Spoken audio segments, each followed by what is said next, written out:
बता दें आपको, भ्रष्टाचार और ट्रांसफर पोस्टिंग के कथित खेल को लेकर बीजेपी लगातार उद्धव सरकार पर हमलावर है। और इस बीच जो बड़ी खबर आ रही है, बड़ी खबर यह है कि महाराष्ट्र के राज्यपाल भगत सिंह कोश्यारी देहरादून आ गए हैं। आज उद्धव ठाकरे की अगुवाई में महाराष्ट्र सरकार का एक प्रतिनिधिमंडल राज्यपाल से मिलने वाला था। राज्यपाल भगत सिंह कोश्यारी 28 मार्च को महाराष्ट्र वापस लौटेंगे। राजभवन कार्यालय से सरकार को बाकायदा संदेश भी दे दिया गया है। गवर्नर सेक्रेटरी को मिलकर डेलीगेशन पत्र दे सकता है, यानी कि गवर्नर सेक्रेटरी से मिलकर डेलीगेशन जाकर पत्र दे सकता है। दरअसल कल देवेंद्र फडणवीस की अगुवाई में बीजेपी का एक प्रतिनिधिमंडल राज्यपाल से मिलने के लिए पहुंचा था। उसके बाद कल ही खबर आई थी कि कांग्रेस और पूरी महाअघाड़ी के नेता उद्धव ठाकरे की अगुवाई में राज्यपाल से मिलकर सरकार का पक्ष रख सकते हैं वसूली मामले में।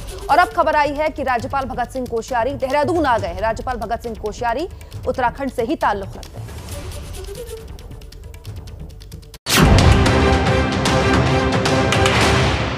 ये पूरे महाराष्ट्र विकास आघाड़ी को बदनाम करने का कार्यक्रम 2 महीने पहले तय कर चुकी थी रश्मि शुक्ला, जिसका इस्तेमाल आज पिछले 2-4 दिन में हुआ है। सबसे आश्चर्य की बात अगर कोई है तो वो है मुख्यमंत्री जी का मौन। जो लोग गलती करेंगे उसके ऊपर कार्रवाई होना ही चाहिए। तो जितने मुंह उतनी बातें। कोई सरकार पर सवाल खड़े कर रहा है तो कोई अधिकारियों पर विश्वासघात का आरोप लगा रहा है। और अघाड़ी सरकार में गृह कलेश न हो, इसलिए कोई अपने ही गृह मंत्री की भूमिका की जांच की मांग कर रहा है। विवाद शुरू हुआ था एंटीलिया के बाहर मिले विस्फोटक से। इसमें मनसुख हिरेन का नाम जुड़ा, फिर सचिन वाजे का नाम आया। इसमें मुंबई पुलिस के पूर्व कमिश्नर परमबीर सिंह फंसे। फिर अवैध वसूली मामले में देशमुख का नाम आया और ट्रांसफर पोस्टिंग के मामले में शरद पवार और सीएम उद्धव ठाकरे का नाम भी इस विवाद में आ गया। पूरे विवाद पर महाराष्ट्र सरकार शांत थी, लेकिन 2 दिन पहले जैसे ही सीएम और सीनियर पवार को बीजेपी ने सियासी लपेटे में लिया तो मुंबई में हलचल बढ़ गई।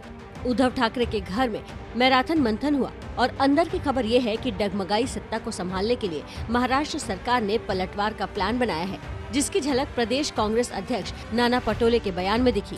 वसूली में फडणवीस बहुत एक्सपर्ट है। महाराष्ट्र में जब फडणवीस की सरकार थी तब आरएसएस को ज्यादा से ज्यादा हिस्सा जनता के पसीने का पैसा लूट कर उनको दिया गया है। सभी मंत्री के पास आरएसएस के लोग रखे गए थे, खुद सीएमओ में भी आरएसएस के लोग रखे गए थे, पूरी फैसिलिटीज उनको दी गई थी।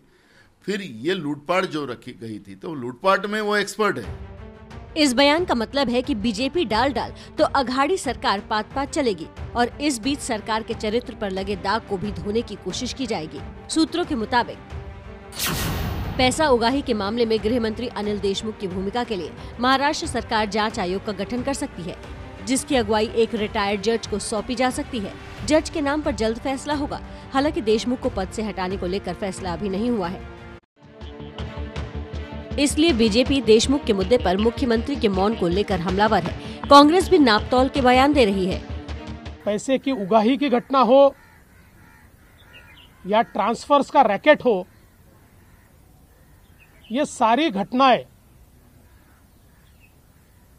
दुखदाई है, आश्चर्यचकित और अचंभित करने वाली इस प्रकार की ये सारी घटनाएं महाराष्ट्र में हो रही है।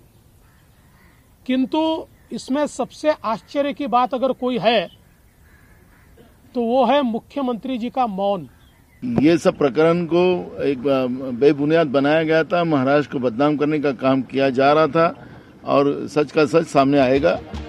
महाराष्ट्र सरकार के किसी भी संभावित जांच के आदेश से पहले ही अनिल देशमुख ने खुद ही अपने खिलाफ जांच की पैरवी कर दी है।